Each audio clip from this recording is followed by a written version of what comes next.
Alors, pour ce premier exemple de l'étude de la position d'une courbe par rapport à la tangente ou une asymptote, hein, ce qui revient exactement à la même chose, on doit d'abord déterminer l'équation de la tangente au point d'abscisse 0. Donc ça a été fait, refait, refait, j'ai même des vidéos dessus. Bon, je fais pour la première fois, et puis après je donnerai directement les équations des tangentes, hein, s'il y en a, parce que en fait c'est quand même quelque chose que vous avez acquis depuis la première. Donc ici, pour déterminer une équation, donc l'équation réduite de la tangente au point d'abscisse 0, on doit bien sûr calculer f' de x. Donc on calcule d'abord f' de x, la dérivée. Donc bien sûr la fonction est dérivable, comme vous le savez, parce qu'on a une somme de deux fonctions dérivables sur R. Et la f' de x est égal à moins 3 exponentielle de moins 3x, et donc moins 3. Et donc on doit calculer, on a besoin de f de 0. F de 0, ça fait exponentielle de 0, ça fait 1. 1 moins 3 fois 0, donc ça fait 1. Et f' de 0, donc ça fait moins 3 fois exponentielle de 0, donc ça fait moins 3, moins 3, moins 3, ça fait moins 6. Et donc une équation de la tangente au point d'abscisse 0, c'est y est égal à, donc f' de 0, donc moins 6, facteur de x moins 0, donc de x, et plus f de 0, ça fait 1, donc plus 1. Voilà une équation de la tangente. Et on veut, l'équation réduite de la tangente. On veut connaître la position de la courbe représentative par rapport à la tangente. Donc il faut étudier,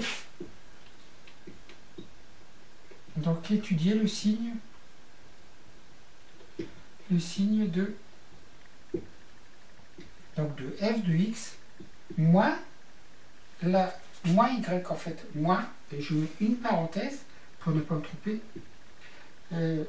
moins 6x plus 1. Je vais appeler cette fonction g de x. Donc et j'écris l'expression de g de x en remplaçant f de x par exponentielle de moins 3x, et je fais moins fois moins, ça fait plus 6x, et puis moins fois plus, ça fait moins 1. Et ça nous donne g de x, ça fait exponentielle de moins 3x, donc plus 3x, et moins 1. Voilà, je dois étudier le signe de cette fonction.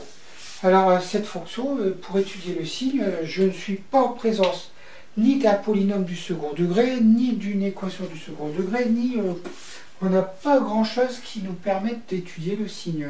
Si on pourrait faire ça graphiquement, avec la calculatrice, avec le mode graphe, ou voir en utilisant GeoGebra ou un autre logiciel. Mais là, bon, je fais comme si j'étais le jour du bac, j'ai juste une feuille et un crayon, donc je dois étudier le signe de g de x. Hein. Donc là, on va étudier les variations de g de x, pour voir comment ça se passe. Et donc, variation de g de x, donc pour étudier les variations, je vais calculer la dérivée, g' de x. Donc g' de x, donc ça fait moins 3 exponentielle de moins 3x, donc et plus 3. Donc voilà. Je vais regarder quand est-ce que g' de x est égal à 0. Donc g' de x égale 0. Donc si, seulement si, moins 3 exponentielle de moins 3x, donc plus 3 égale à 0. Ça nous donne, donc moins 3 exponentielle de moins 3x égale moins 3. Je peux diviser par moins 3 les deux côtés, et ça nous donne exponentielle de moins 3x, donc est égal à, en fait, 1. Voilà.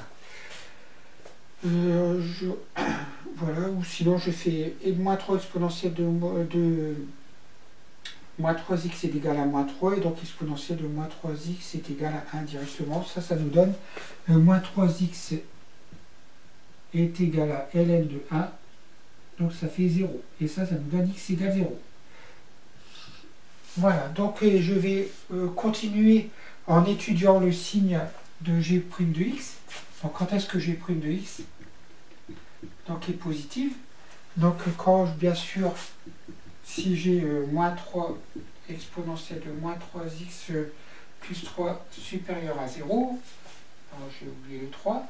Et donc, là, je vais m'appliquer un petit peu plus. Donc, ça veut dire que moins 3 exponentielle de moins 3x supérieur à moins 3. Et donc là, comme on va diviser par moins 3, qui est un nombre négatif, on va changer le sens.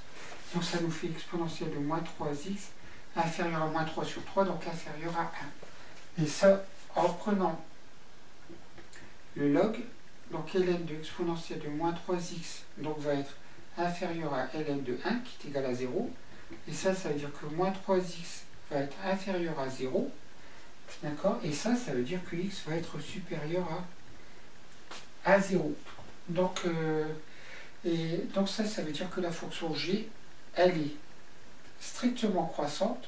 Je le représente par une petite flèche sur donc 0 plus infini. Parce que cette fonction était définie sur R. Voilà, donc je peux étudier le signe. Donc je vais pouvoir faire le tableau de variation. Donc,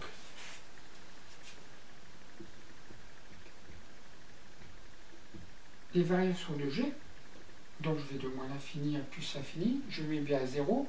J'ai dit que la fonction elle était croissante sur 0 plus l'infini, donc elle est croissante. Et puis elle est décroissante, donc entre moins l'infini et 0. Les limites, les limites en moins l'infini, ça fait plus l'infini et plus l'infini, donc ici ça fait plus l'infini. Et puis en plus l'infini, comme tout à l'heure, ça fait 0. Ici ça fait 0. Et là ça va faire moins l'infini. Tiens, c'est bizarre.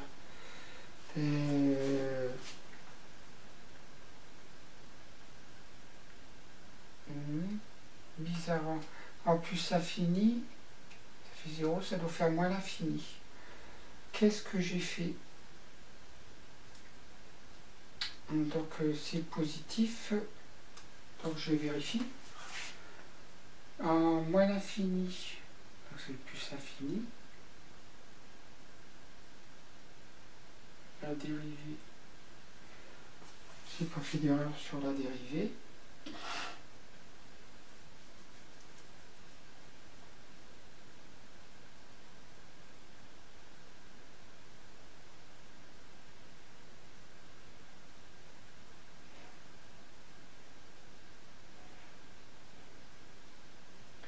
Ici, g de 0, ça fait 1.